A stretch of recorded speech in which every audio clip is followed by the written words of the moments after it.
I remember a day, probably about 6 years ago, when I was in the car with my wife and I turned to her and said, "This might sound a little crazy, but I think I want to make a video game. I love doodling, I could probably figure out pixel art, I love composing music, and I have a career in user experience design. It seems like something I could do if I just take the time that's needed to learn how to use a game engine." She was super supportive of the idea, but it still took me 2 years to actually start acting on this little dream I had. Lots of crazy things happened in our lives in those 2 years, including the birth of our second child, who is a total rock star and has a physical disability. So I'm honestly not inclined to be too hard on myself for that 2-year delay. At any rate, 4 years ago, I chose to start learning GameMaker Studio 2, thanks to games like Hyper Light Drifter, Undertale, and a Celeste playthrough video with Maddie Thorson's team where they said despite using their own framework, Celeste honestly could have been made in an existing engine like GameMaker Studio 2. Knowing that I wanted to start out simple as a solo dev and make a 2D pixel game, this seemed like the right fit. So for the span of about 2 months, I spent every lunch break I had going through Sean Spalding's platformer tutorial series on YouTube and building what I believed at the time would be my dream game. It would be a tough-as-nails platformer that told a story about physical disability and the love that parents have for their kids.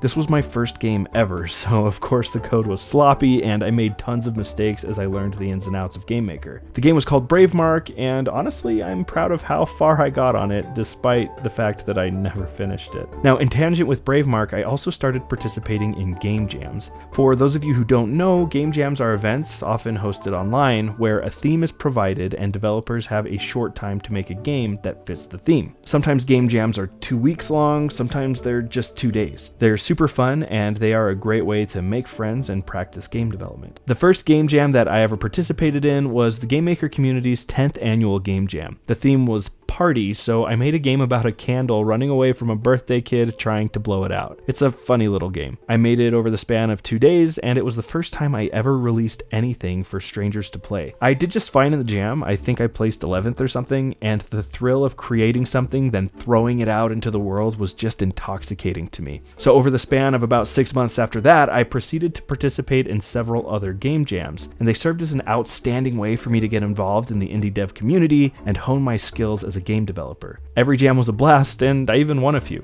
Now, I could probably talk for hours going down memory lane like this, but eventually I need to get to the point of this video and probably the reason you're here in the first place. That is, what have I learned over the past 4 years as an indie developer? And if you're a developer or aspiring to be one, what can you learn from my experiences that will help make you a better developer? I've organized my thoughts into a few main points that I've learned over the years, and I've intentionally kept them pretty high level. Things that I believe are applicable to just about anyone making video games, regardless of game genre, engine, or experience level. So with that, let's get into it.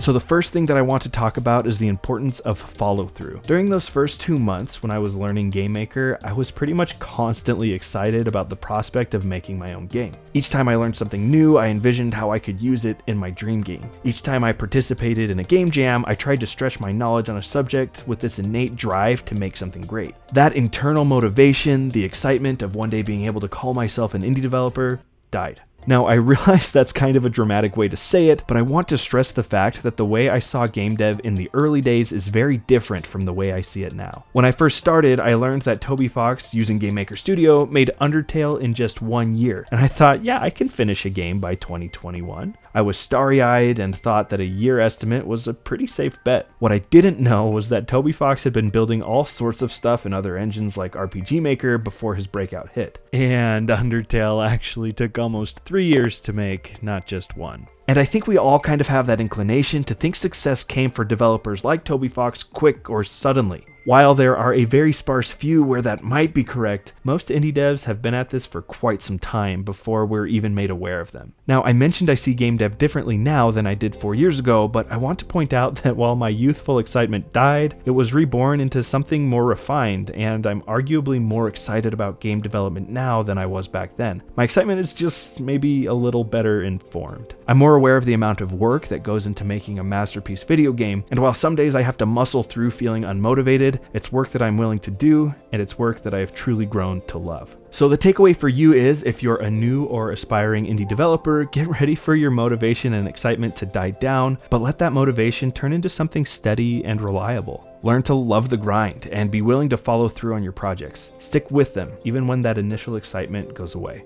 Okay, the next lesson I've learned over these 4 years is just how amazing the indie dev community really is. There are thousands of us, all at different levels, and just about every indie developer I've run across has been super kind, understanding, and supportive. Something about being in this together and understanding the work that goes into making a game makes indie devs some of the coolest people you'll ever meet. Every time I participated in a game jam, I always got really supportive feedback and encouragement, and that turns into something contagious. When someone supports my work or gives me some words of motivation, I feel an inherent drive to go and support other people's work. It's a community that readily shares knowledge through tutorials and is always there to answer questions and lift you up. Sure, sometimes you get a grumpy Gus, but there's just such an overwhelming amount of support in the indie development scene that those negative voices get lost in the beautiful cacophony of supportive friends. Now, if this somehow hasn't been your experience so far, I'd encourage you to go look for people who will give you a helping hand and words of encouragement. I'll bet you won't have to look that far. Honestly, you can even head over to my Discord server. There are some cool cats over there that would be more than excited to see what you're working on, give constructive feedback, and support you in your game dev journey. The link to my server is in the description below if you want to hop over there after this video. Okay, the next thing I've taken away from the last 4 years of indie game development is the critical importance of focusing on player experience over anything else in your development process. When all is said and done, it doesn't matter how fancy your graphics are or how optimized your code is. What matters is whether or not people actually enjoy your game. Now, of course, graphics and optimized code can feed into that enjoyment. Nobody wants to play a laggy game that crashes every 30 seconds. But I think as developers, it's easy for us to hyper-focus on fancy code rather than the true end result. And that true end result isn't just what's on the screen, but rather the experience you'll be creating for your players. So as you go about designing your game, you've got to constantly be testing it with people to make sure they're having the experience you're hoping to design. Are people getting stuck in places you don't expect them to? Is your game too easy or too hard? Are players connecting with the characters in your story? Whatever it is that you envision for your game, make sure to test it with people to make sure the experience they're having is moving towards your vision. Now, I get a lot of comments asking about finding test participants, which I understand can be hard sometimes. I'll make a video on this exact topic in the future, but for now, my advice to you is to first reach out to your friends on social media and then friends of those friends. When you conduct a playtest, ask the player if they have any friends who'd be interested in trying your game as well. Once that pool is exhausted, go find people in online indie dev communities or Discord servers. If you want to test your game in person, I highly recommend getting a Steam Deck if you can afford one and have a build of your game on that. Take it with you to places where you'll find people who can test your game. My team and I even set up a booth at our local farmers market to test our game using a Steam Deck like this. However you go about finding people, just make sure that you're focusing on that player experience. I know that last lighting tutorial you saw on YouTube was exciting, but before you go down the rabbit hole on that, make sure your game is going to be fun first. Then you can go to town on polishing things and implementing that exciting lighting system. Now, the last thing I want to talk about in this video is what my last 4 years of indie game dev have done to my perception of other video games, whether they're indie or AAA titles. I can't play a game anymore without subconsciously or consciously analyzing its design. I imagine a lot of you are the same way, and it's honestly made me appreciate and enjoy video games more than I ever did before. I can appreciate some of the design decisions that are inherent in these games that I might not have noticed before I started making video games myself. Things like input buffering in Super Smash Bros. And Neon White, atmospheric design in Cuphead and Hollow Knight, or all the juice you can find in games like Garlic or just shapes and beats. There's just so much to dissect in just about every game, and it's genuinely fun to pocket some of the design choices other developers make and use them as inspiration in my own game designs. Now, of course, I can be a stinker and find things to complain about in games as well, like how long the onboarding process is for Hogwarts Legacy, but I think being more educated in general about game design is a healthy thing that all of us can benefit from, especially when it comes to combating games that are designed to manipulate player behavior in a way that benefits the company behind the game at the expense of the player. I'm talking about in-game microtransactions, addictive game loops, ad spamming, and things like that. Anyway, that's about all I've got for this video. Hopefully you were able to find something in my 4-year journey so far that you can take home with you and apply in your game design process, or even just in how you view and play video games. While 4 years seems like a decent chunk of time, it still doesn't seem like that long ago when I started making video games myself. I'm sure there's plenty I have left to learn, and I'll have a lot more to say after another 4 years, especially considering all of the advancements we're seeing in the industry and the continual evolution of technology. But I guess all of that is for for future me to think about.